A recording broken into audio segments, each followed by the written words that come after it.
I'm Aisha, 28 years old, and I'm sitting at my desk on the 40th floor of Sterling and Finch, one of Wall Street's most formidable investment banks. The city lights twinkle outside my window, a stark contrast to the quiet hum of my computer and the knot of anxiety in my stomach. Tonight could change everything, not just for me, but for the trajectory of my entire career. Growing up in a working-class neighborhood, far from the polished towers of Manhattan, I never imagined I'd be here. My parents, immigrants who worked tirelessly, instilled in me the value of education and relentless effort. I poured myself into my studies, earning a scholarship to a public university, determined to make every opportunity count. My journey to Wall Street wasn't glamorous, it was a grind. I started as an analyst, often the only woman of color in rooms filled with men who had inherited their positions. I quickly learned that competence alone wasn't enough. I had to work twice as hard to be seen, to be heard, to be acknowledged. Subtle slights were a daily occurrence. The way my ideas were often rephrased and attributed to a male colleague, the surprised looks when I spoke with authority on complex financial models, or the casual assumptions about my background that hinted at a lack of sophistication. I learned to internalize them, focusing on my work. But I was good, exceptionally good. My analytical skills were sharp, my negotiation tactics precise, and I had an uncanny ability to foresee market shifts. I rose through the ranks faster than many expected, earning a reputation as a deal closer, someone who could navigate the most complex transactions. My current role as a senior associate in mergers and acquisitions put me directly in the path of the biggest deal of my career, the acquisition of Aurora Tech, a groundbreaking AI company, by Quantum Global.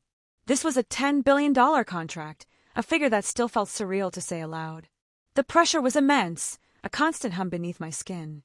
Weeks had blurred into a relentless cycle of late nights and early mornings, fueled by coffee and an unwavering determination. This deal was my chance to shatter every stereotype, to prove my worth beyond any doubt. My direct superior, Mr. Harrison, a man whose family name was practically synonymous with Wall Street, had initially been skeptical of my involvement. He preferred to keep me in the background, handling the intricate data analysis, while his preferred male associates took the lead in client-facing roles. However, as the deal progressed, my expertise became indispensable. I was the one who spotted the critical loophole in Aurora Tech's patent portfolio, the one who restructured the financing to make the acquisition feasible, and the one who built the trust with Aurora's notoriously difficult CEO. Despite my pivotal role, I could still feel the underlying current of doubt, the unspoken question marks hanging over my presence. It was a constant reminder that for some, my achievements were still viewed through a lens of surprise, rather than expected capability. Just last week, during a high-stakes meeting with Quantum Global's legal team, Mr. Harrison made a comment about my natural intuition for numbers, rather than acknowledging my years of rigorous training in strategic thinking. It was a backhanded compliment, designed to diminish my intellectual rigor. I bit my tongue, as I always did, knowing that the deal was too important to allow personal slights to derail it. My focus remained laser-sharp on the prize, the $10 billion contract that was now within arm's reach. Tonight was the night for final approvals. The contract was meticulously drafted, every clause reviewed, every contingency planned. All that remained was the final sign-off from both parties, and then, crucially, the internal approval from Sterling and Finch's M&A department head. That responsibility, for this specific deal, had been temporarily delegated to me. I had been granted this unique authority due to my deep involvement and the tight deadline, a decision made by the firm's managing partner who recognized my singular command of the deal's complexities. It was a rare vote of confidence, one that came with immense responsibility. Little did I know, as I prepared for the final steps, that the very people who had entrusted me with this power were about to make a decision that would expose their true colors and inadvertently hand me the ultimate weapon. The air in the office was thick with anticipation.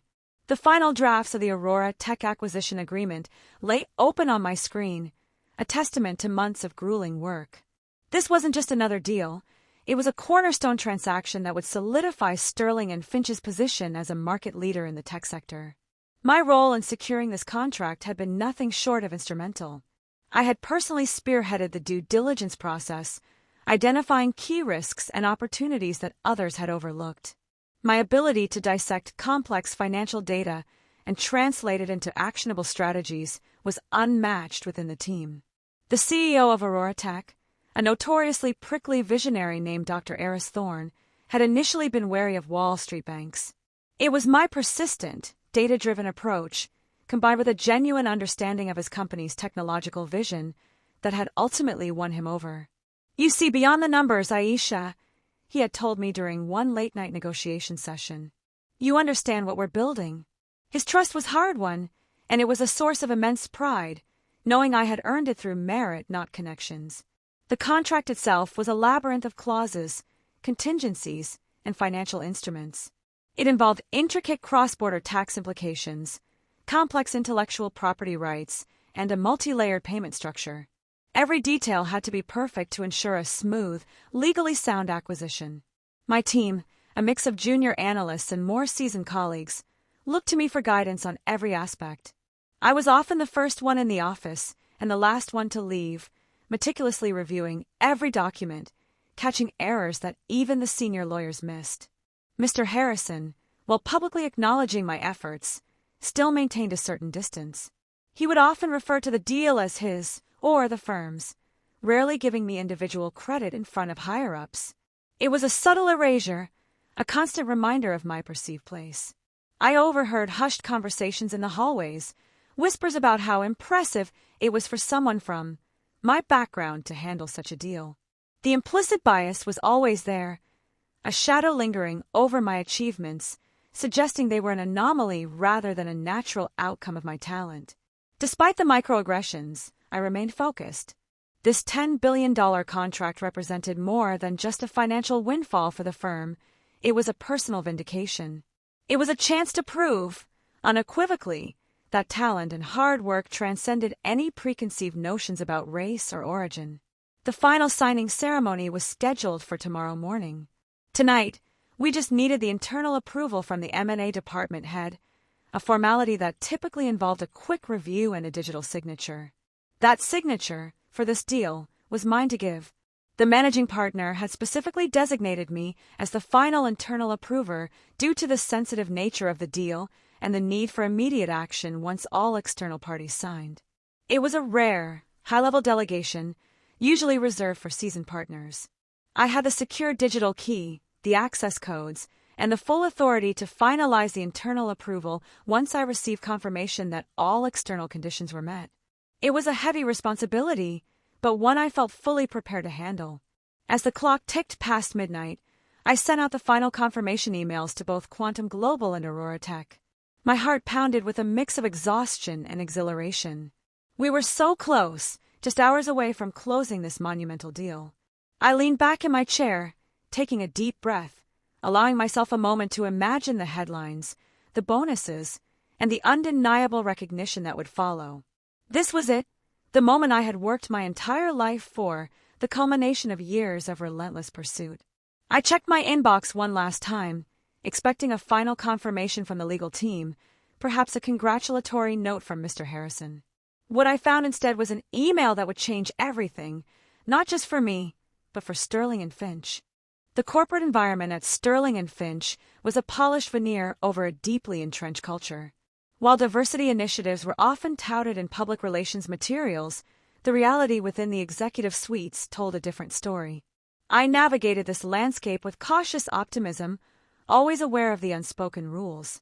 My colleagues, mostly from privileged backgrounds, often bonded over shared experiences I couldn't relate to, exclusive schools, country club memberships, and inherited networks.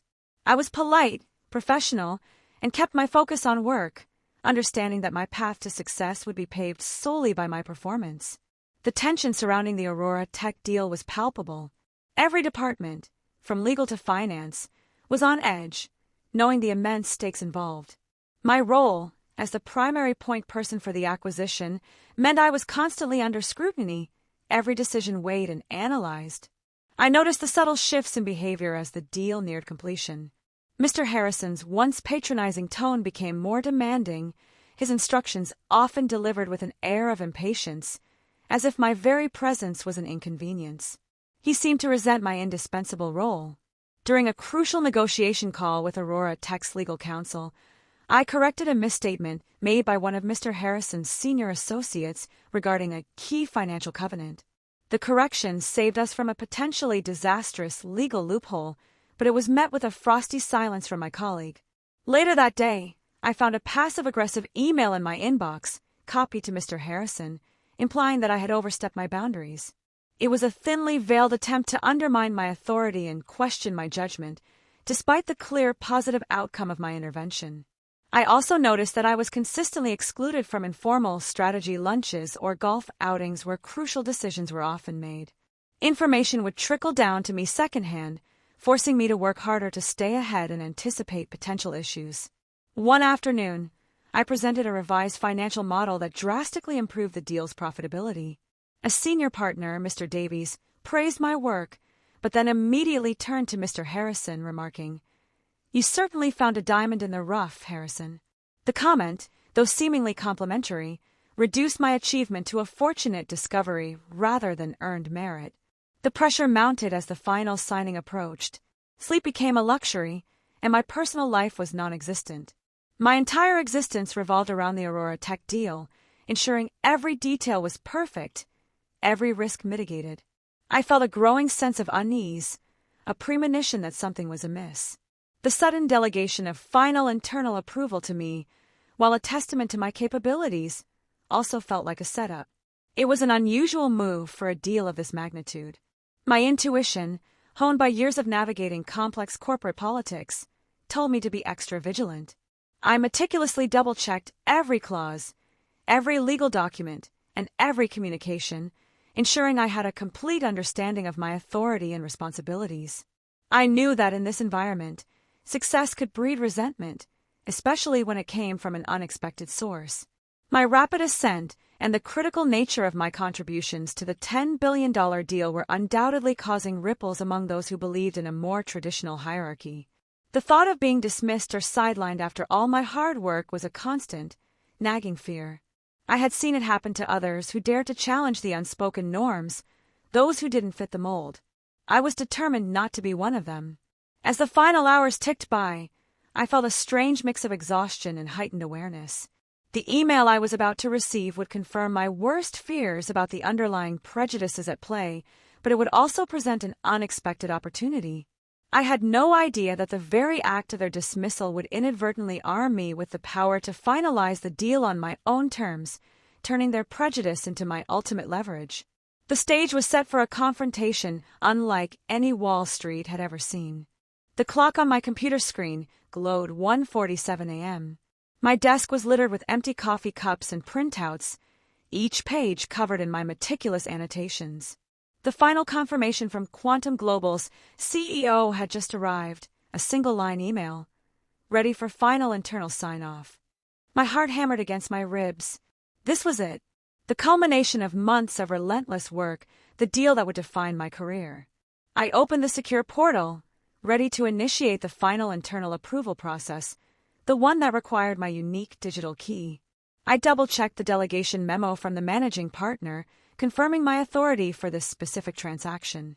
It explicitly stated that due to the time-sensitive nature and my comprehensive understanding of the deal, I was authorized to execute the final internal approval once all external conditions were met. A wave of quiet triumph washed over me. I had earned this. Every late night, every subtle slight, every moment of self-doubt had led to this point. I was about to close a $10 billion deal, a feat that would put me on par with, if not above, many of my more senior colleagues. Just as my finger hovered over the approve button, a new email notification popped up. It was from Human Resources, with Mr. Harrison and Mr. Davies, the senior partner who had called me a diamond in the rough, copied. The subject line read, "Important notice regarding your employment." My blood ran cold. This couldn't be happening. Not now, not after everything. I clicked it open, my hands trembling. The words blurred before my eyes, but the core message was painfully clear, delivered with sterile corporate detachment. "Dear Ms. Khan," the email began, using my full name, a formality usually reserved for disciplinary actions. "This letter, serves to inform you of the firm's decision to terminate your employment, effective immediately. I gasped, a small, involuntary sound. My eyes scanned the paragraphs, searching for a reason, an explanation. And there it was, buried in corporate jargon, but unmistakable in its intent. This decision is based on a reevaluation of your cultural fit within the firm and concerns regarding your collaborative approach. Cultural fit! The words hit me like a physical blow. It was the ultimate corporate euphemism for "you don't belong here." A thinly veiled reference to my background, my race, my very presence in their exclusive world. It was racism, plain and simple, dressed up in polite, professional language. They were dismissing me for racism in their own way by claiming I didn't fit their culture, while I was literally in the process of delivering a $10 billion win. The irony was a bitter taste in my mouth, quickly replaced by a surge of white-hot fury. They had waited until the very last possible moment, until the deal was essentially done, to cut me out. They wanted the glory, the credit, the financial rewards, but without having to acknowledge the woman who had made it all possible. But then, a flicker of something else ignited within me, a spark of defiant clarity. The email stated effective immediately, but it was just an email. My access, my digital key, my delegated authority for this specific deal were still active. They hadn't revoked them yet. They had been so arrogant, so sure of their control, that they had dismissed me without considering the immediate consequences of my still active permissions. They had underestimated me, not just my talent, but my strategic thinking and my ability to act under pressure. A cold, calculated resolve settled over me. They wanted to dismiss me for not fitting their culture? Fine, but they wouldn't get to claim this victory without me. Not after everything I had endured, every barrier I had broken. My eyes darted back to the open portal, the approve button still waiting. The contract was ready. My authority was still valid. Their dismissal email was in my inbox, a testament to their prejudice. The choice was clear. The words on the screen burned into my retina. Terminate your employment, effective immediately, cultural fit. My initial shock quickly morphed into a profound sense of betrayal. All those years of proving myself, of exceeding expectations, only to be dismissed for a reason so insidious and vague. My mind raced, replaying every subtle slight, every dismissive glance, every time my contributions were minimized. It wasn't just about this email. It was about the systemic prejudice that had always simmered beneath the surface of Sterling and Finch's polished exterior. They wanted to erase me from the narrative, to claim the $10 billion victory as their own, untainted by the presence of someone who didn't fit their narrow definition of success. The audacity, the sheer arrogance of it, was breathtaking. But as I reread the termination email, a crucial detail leaped out at me. It was dated July 26, 2025, 2 a.m. Eastern Standard Time. My current time was 1:50 a.m. They had scheduled the email to be sent at 2 a.m., likely to ensure I received it after business hours, minimizing immediate disruption. However, the firm's internal systems, particularly for high-value transactions like the Aurora Tech deal, operated on a real-time basis. My delegated authority for the final internal approval was still active, tied to my current login session, which hadn't expired yet. A cold, strategic thought solidified in my mind. They hadn't anticipated that I would still be logged in, actively working on the deal, at the precise moment their pre-scheduled termination email landed. Their attempt at a clean, quiet dismissal had a critical flaw. My hands, which had been trembling moments before, now steadied. The anger was still there, a burning ember, but it was now channeled into a singular, focused purpose. They had dismissed me for racism. I would respond with an act of undeniable power. I quickly navigated back to the secure portal. The approve button seemed to glow, an invitation to a defiance that was both terrifying and exhilarating. This wasn't just about revenge. It was about reclaiming my agency, my contribution, my worth. I thought of my parents, their sacrifices, their unwavering belief in me. I thought of every young woman of color who had been told she didn't belong, who had been underestimated and dismissed. This wasn't just for me. It was for all of us. The risk was enormous. This could backfire spectacularly, leading to legal repercussions, tarnishing my reputation. But the alternative, to quietly accept their prejudice dismissal and let them erase my contribution was far worse. My integrity demanded action. I took a deep breath, the scent of stale coffee and ambition filling my lungs. My fingers moved with practiced precision, navigating the final prompts within the secure approval system. Every click was deliberate, every confirmation a silent declaration. The system prompted for my unique digital key, a multi-factor authentication step designed to ensure only authorized personnel could finalize such a significant transaction. I entered the code, my heart pounding a furious rhythm against my ribs. A final confirmation screen appeared, summarizing the $10 billion acquisition. "Are you sure you wish to approve this transaction?" it asked. My answer was a resounding, unhesitating yes. With a decisive click, I hit the confirm approval button. A green checkmark appeared on the screen, followed by a confirmation message. Transaction ID #AQ 2025-07-26-001, approved by Aisha Khan. The time on the screen read 1:55 a.m. 5 minutes before their dismissal email was officially effective. I had done it. I had approved the $10 billion contract myself, while they were in the process of firing me for cultural fit. A strange calm settled over me. The deal was done. The firm had their $10 billion acquisition. But they would have to acknowledge that it was my name, Aisha Khan, that was permanently etched onto that approval record. The green confirmation message on my screen felt like a beacon in the quiet office.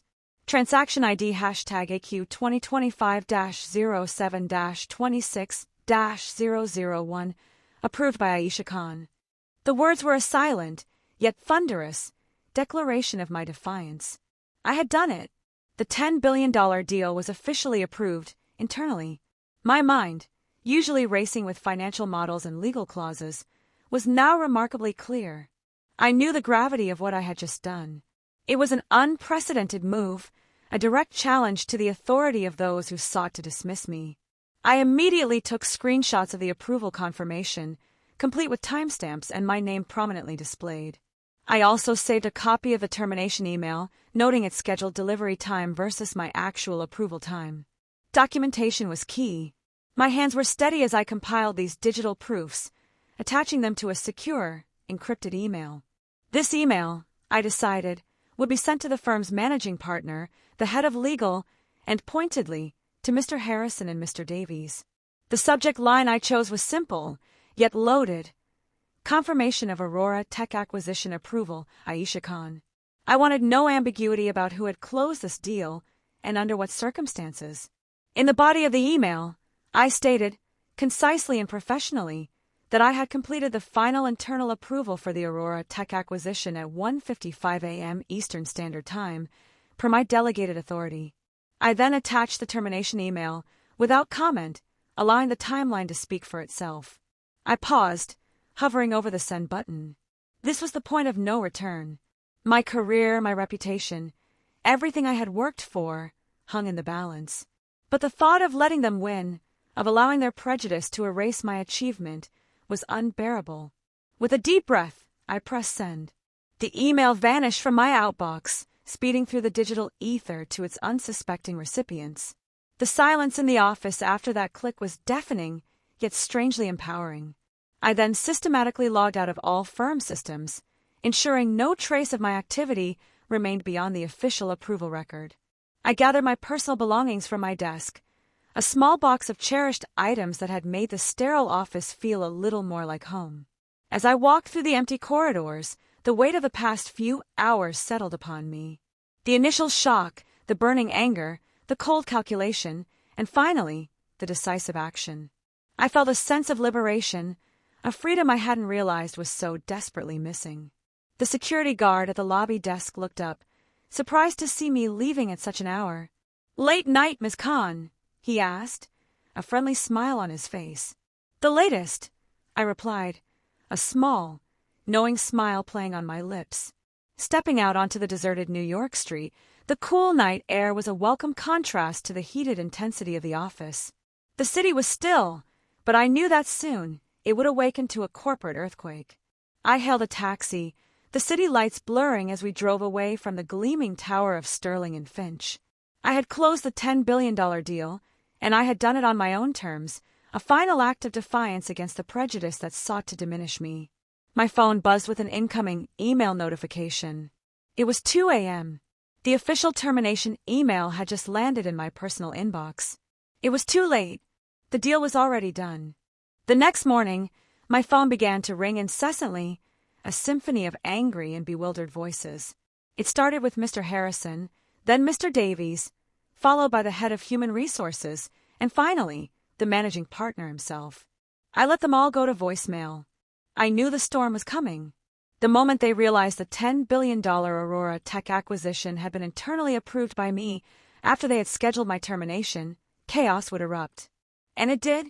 My first call back was to a trusted labor attorney recommended by a former mentor. I calmly explained the situation, detailing the timeline of the termination email and my immediate approval of the contract. She listened intently, her voice growing increasingly impressed. "Ms. Khan," she said, "this is unprecedented.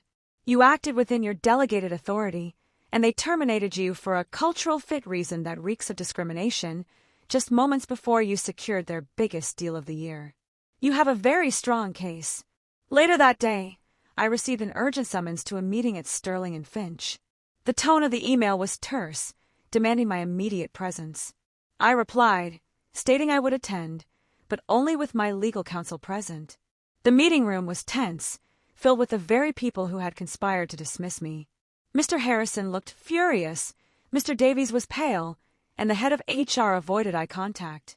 The managing partner, Mr. Reynolds, sat at the head of the table, his face a mask of controlled rage. "Aisha," Mr. Reynolds began, his voice strained, "can you explain why the Aurora Tech acquisition was approved internally at 1:55 a.m. this morning when your termination was effective at 2 a.m.? I remained calm, my attorney beside me. "Mr. Reynolds, as per the delegation memo you personally signed, I was authorized to execute the final internal approval once all external conditions were met. Those conditions were met at 1:47 a.m. My access was still active, and the system allowed the approval. But you knew you were being terminated," Mr. Harrison interjected, his voice rising. "You deliberately sabotaged us." "Sabotage?" I asked, my voice steady. "I closed a $10 billion deal for this firm. The firm that, moments later, informed me I was being terminated for cultural fit. My actions were in line with my responsibilities and the firm's best interests at that precise moment." I then presented the timeline, showing the termination email scheduled delivery at 2 a.m. and my approval at 1:55 a.m. "It seems," I stated, "that the firm's internal processes for termination were not aligned with the critical nature of the deal I was finalizing." Mr. Davies slammed his hand on the table. "This is outrageous. We will pursue every legal avenue to invalidate that approval." My attorney calmly interjected, "With all due respect, Mr. Davies, Ms. Khan acted within her valid authority. The contract is legally binding.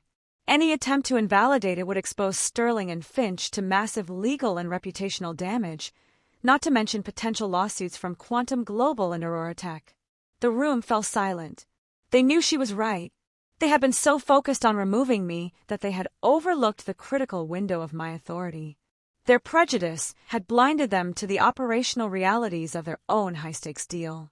The managing partner leaned back, his face etched with defeat.